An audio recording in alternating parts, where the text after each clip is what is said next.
Dobar dan! S ponosom vam predstavljamo portal Knjižnica za računovođe, namijenjen svima koji se u svakodnevnom poslovanju susreću s računovodstvom, porezima te radnim zakonodavstvom. Portal je dostupan gdje god imate pristup internetu.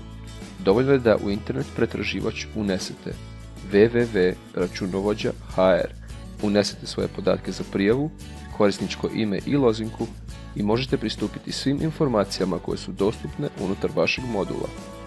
Portal Knjižnica za računovođe sastoji se od 4 modula, ovisno o temi i količini sadržaja koje želite pristupiti. Možete birati između modula KR Profi, KR Profi Plus, KR Profi Plus HSFI MSFI te KR Profi Plus HSFI MSFI plaće i radno pravo. Knjižnica za računovođe moderan je pomoćnik svakom zaposleniku ili vlasniku tvrtke. Portal ima izvrsnu tražilicu koja već nakon nekoliko natipkanih slova sugerira pojmove koje vas zanimaju.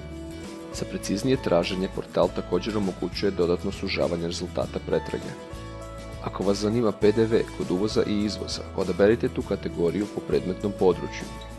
Najbolji način za korištenje portala je filtriranje sadržaja po sljedećim mogućnostima. Prema predmetnom području, klikom na predmetno područje otvarate popis svih tema koje su obrađene na portalu.